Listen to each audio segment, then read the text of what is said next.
Hi, Mr. Gottman. I'm Grace Liao from Sunlit Television. Thank you so much for accepting our interview. We hope you could help us clarify some points. First, have you ever said that you would modify the content of your book after it was reprinted? The book has translated in several languages.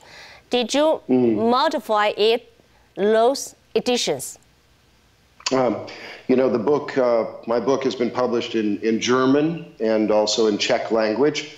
And I believe that it's going to be published in Japan early next year. Very excited about that. There are serious plans for a Hindi edition, an entire South Asia edition.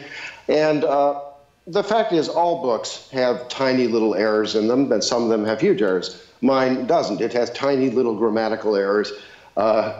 I spent 7 years researching the slaughter. It was not an instant book. And it's not an evolving document. It's not a political toy.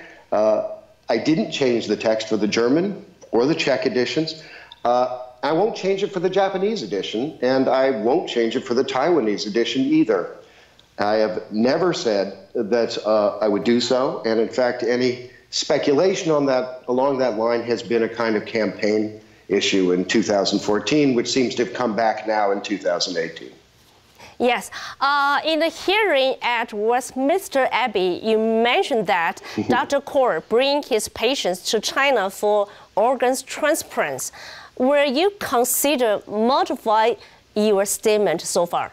I think if I made that statement, what I was referring to was the text of the book. You see, the text that is in that book is essentially the same text that Dr. Ke signed off on in his letter, in our letter to him, where my research assistant wrote a long letter saying, in Chinese and in English, he said, you know, this is our best memory of the conversation.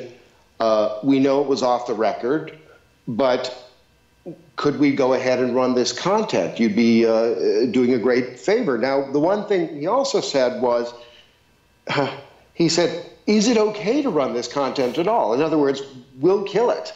We won't run it. We won't run anything without your permission. And the second thing is there any changes that need to be made, right? Is there anything wrong with the account? Because this is being based purely on the author's memory here, okay? And we didn't take notes. Now, Dr. Ke's response was, the story seems okay. Okay? Yes. Now, that was his response. I don't know really what else a journalist can do under those kinds of conditions. You've shown them he speaks English. Dr. Ke speaks English. The interview was carried out in English. And I really don't know what else I could have done to verify this. I put down my best recollection. It's not perfectly clear what he was doing with patients on the mainland, whether he was some sort of middleman or whether he just reported back to the clinic somehow that, you know, I don't know. I don't know if it was the same hospital. I wrote down what I remembered of the conversation. And I wrote it down the best way, in the most authentic way I could, and he signed off on it. Now, this piece of paper, that letter, that email, is the only document that both sides have agreed to in writing. Yes. Yes, I know. So, yes, go ahead. So I don't have all the answers about what he was doing in China, but I will say this. I want to say this right from the beginning of the interview. I made a tape about this in December 2014. At the time, I was hopeful.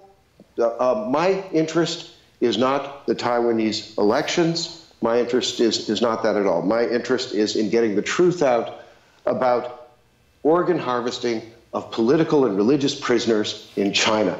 That is my interest. That is what I care about. That is what drives me.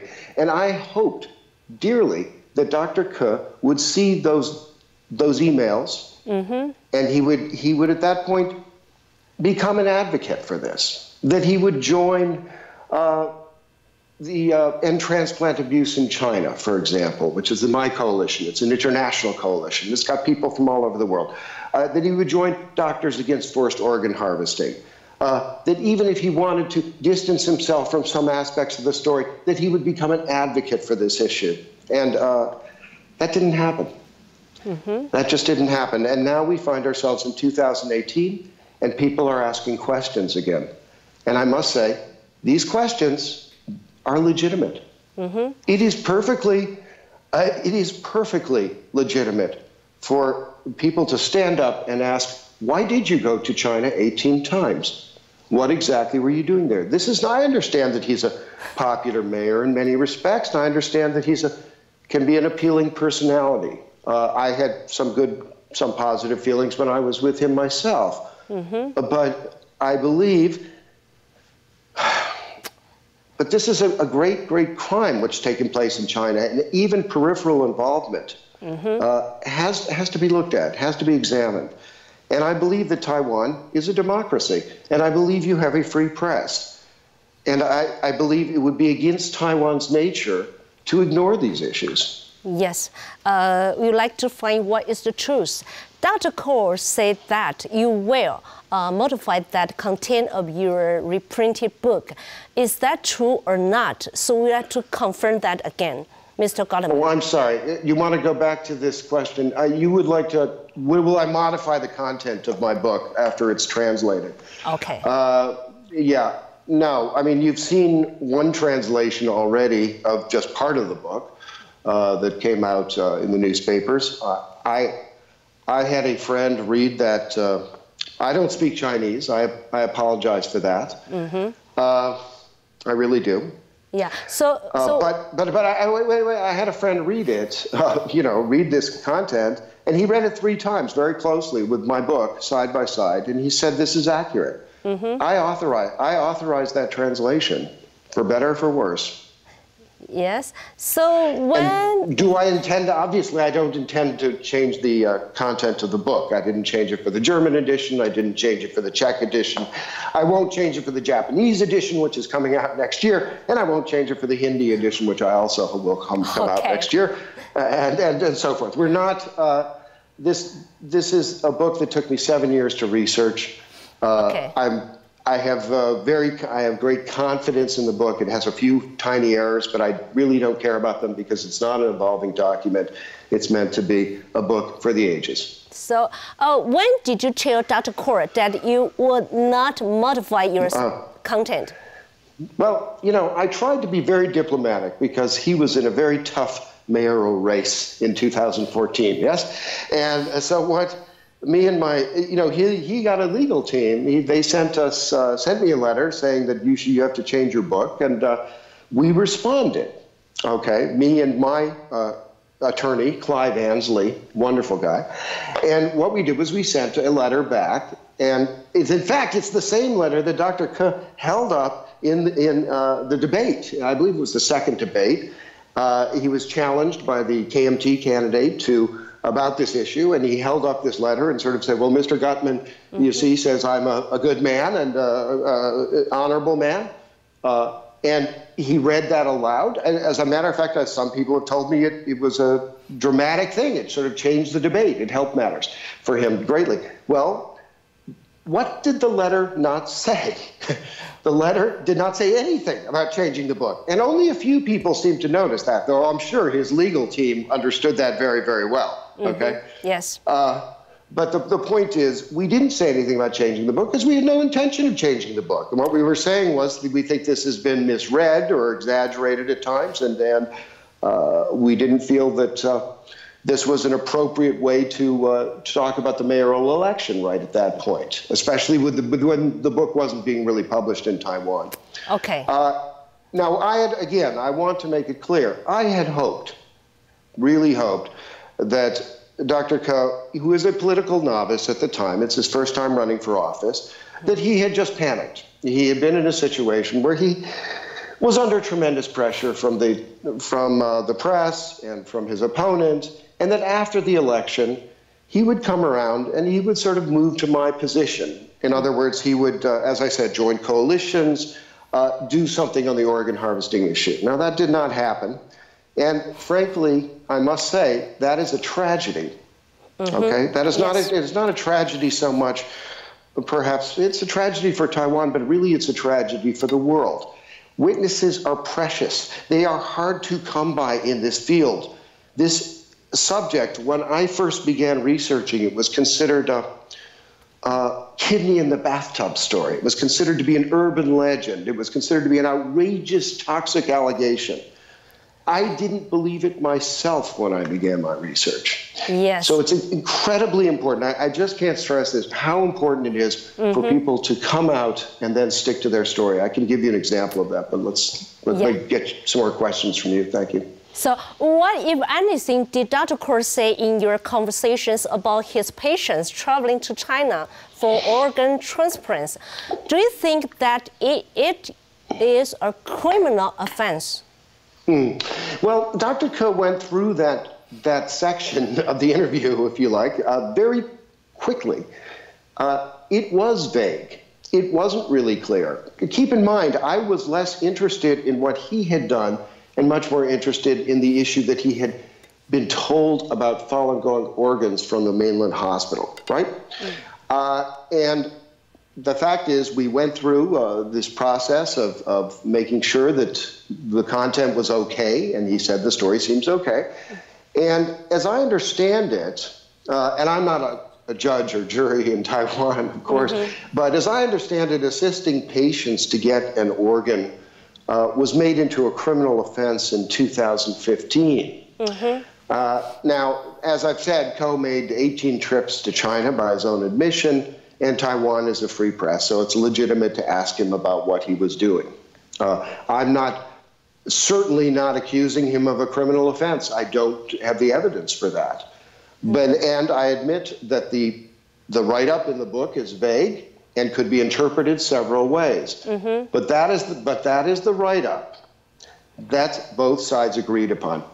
There's nothing I can do about that now. It's the only thing we have that's authentic. We can't change things because of political expediency.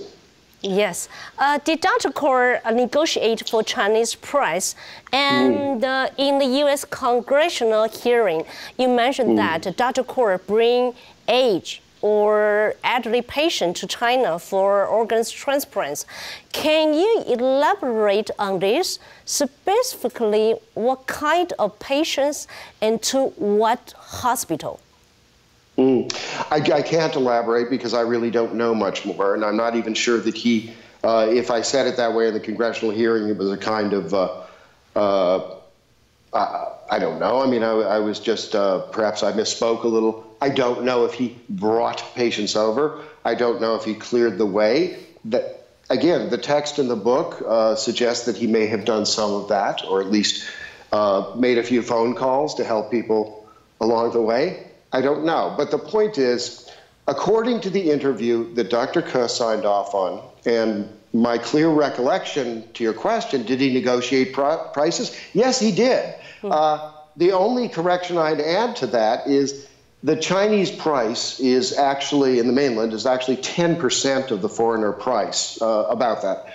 So Kaur got a 50% discount from the foreigner price, yes? For example, a kidney in Xi'an Military Hospital, okay, which is a really a cut-rate place to get a kidney, that would be about $3,000 US for a Chinese person.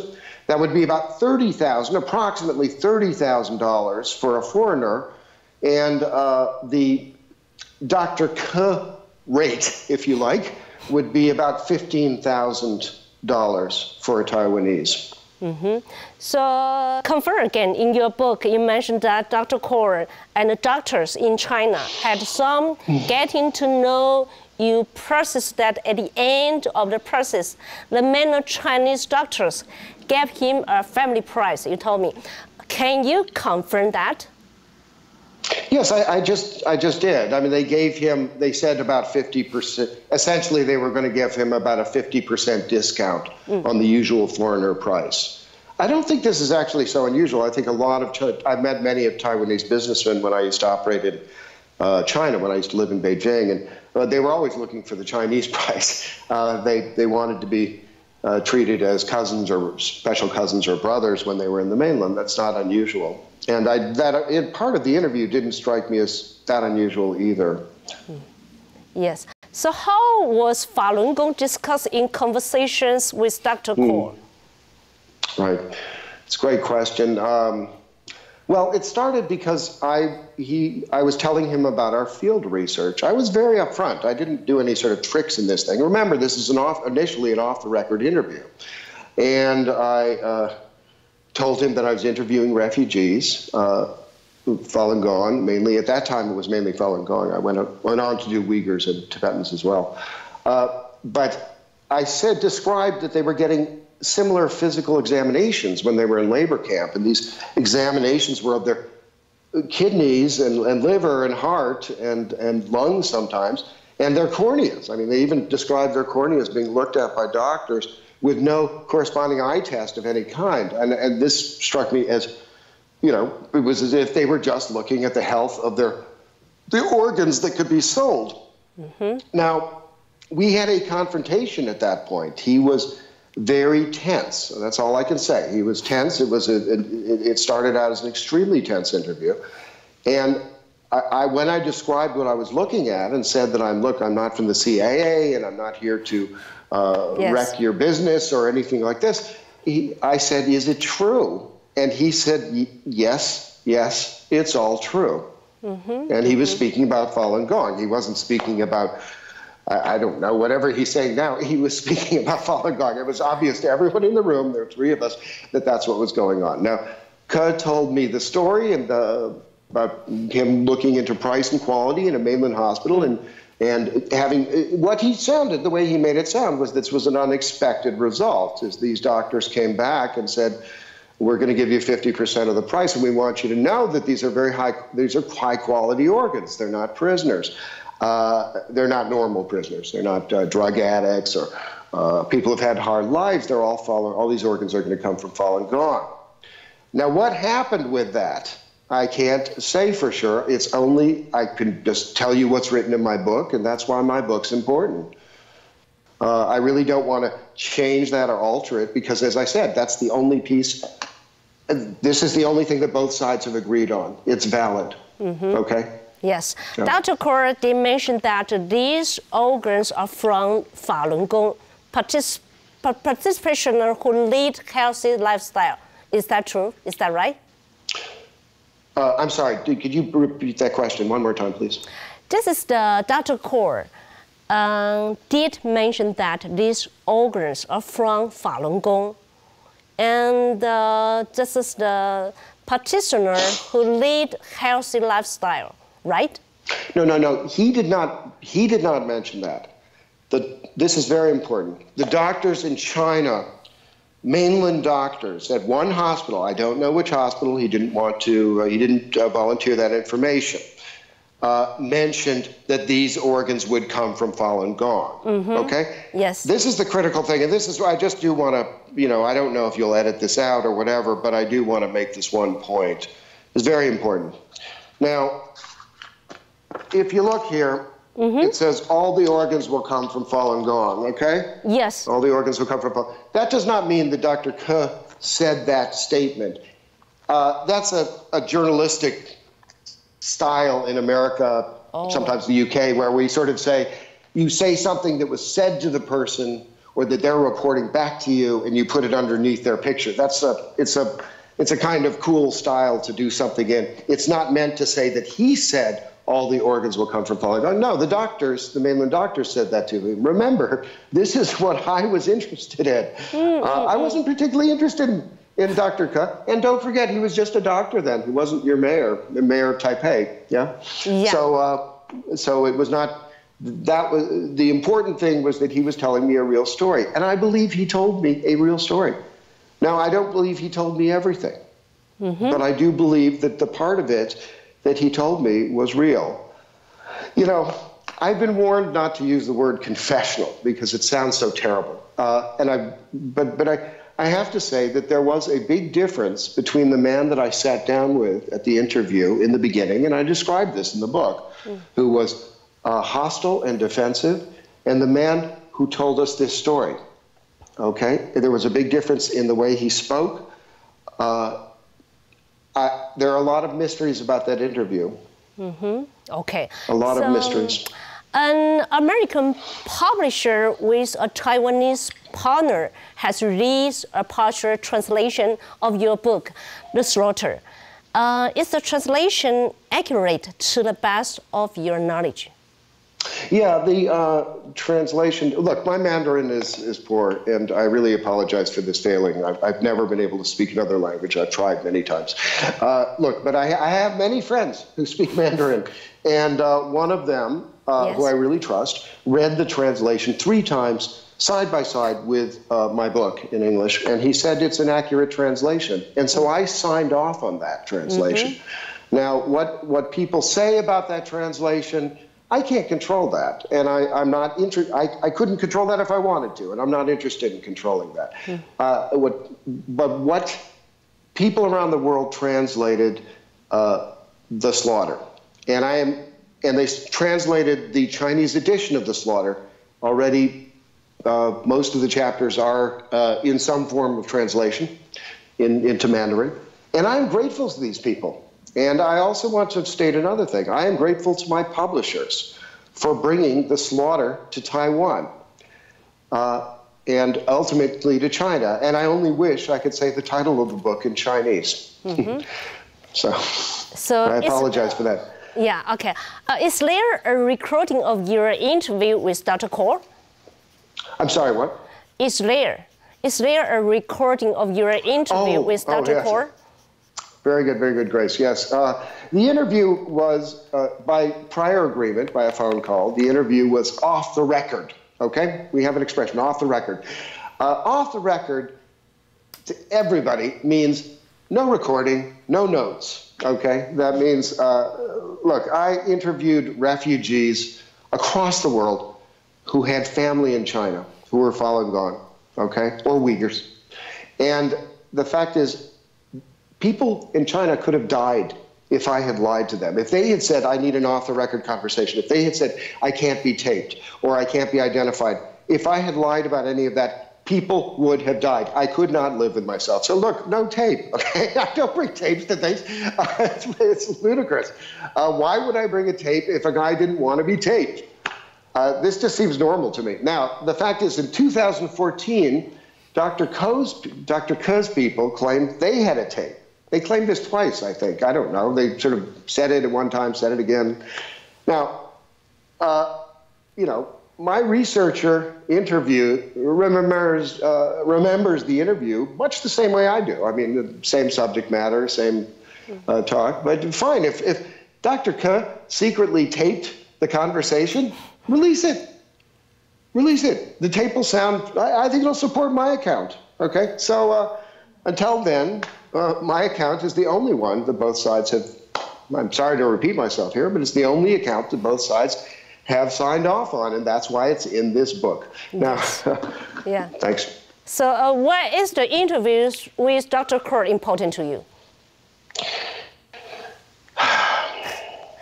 You know, I don't just represent myself here, Grace. I'm not just a reporter. You know, in 2018, I guess is a little different than 2014. Yes. Because I'm a representative of a much larger movement. And that movement is not just Falun Gong anymore.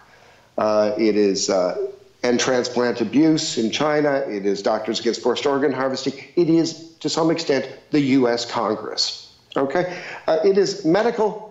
There are medical ethicists across the globe, doctors, surgeons, lawyers, journalists such as D.D. Kirsten Tatlow from the New York Times. You'll notice the only group I'm leaving out is refugees from Chinese labor camp. And the reason I'm leaving that out is because these are people who carry around an immense amount of pain, whose families have been broken up, whose families have been ripped apart. And I can't claim to represent them. In fact, I'd say that they're the only moral authority we have in this case. In fact, they are, it's not, I don't have the moral authority here. Dr. Ko does not have the moral authority here. Mr. Wu does not have the moral authority here. None of us do. They do. Okay? And I think what they want, ultimately, if I can speak for them for a second, They are asking for the truth. Yes. So what's the key reason that made you a 2017 Nobel Prize nominee? The slaughter. And, yeah, just the slaughter. That's one I'm supposed to keep really secret. Look, the nomination did come from inside Westminster, and that's all I'm supposed to say about it, by tradition. By tradition. There's no law on this. But that's the tradition, is to not talk about where your nomination came from. But thank you for asking.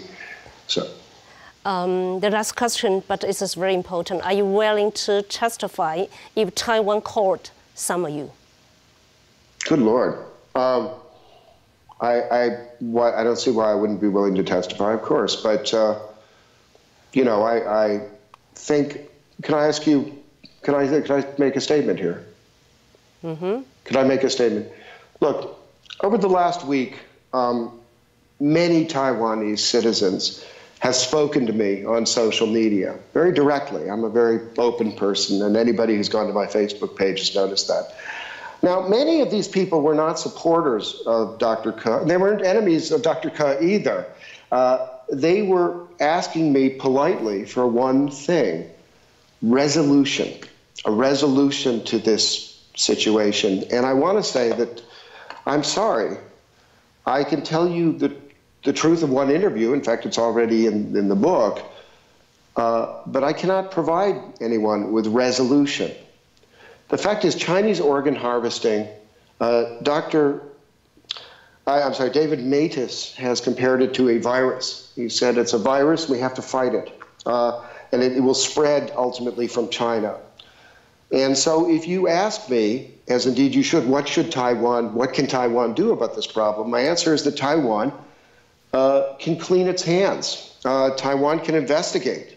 Taiwan can take responsibility.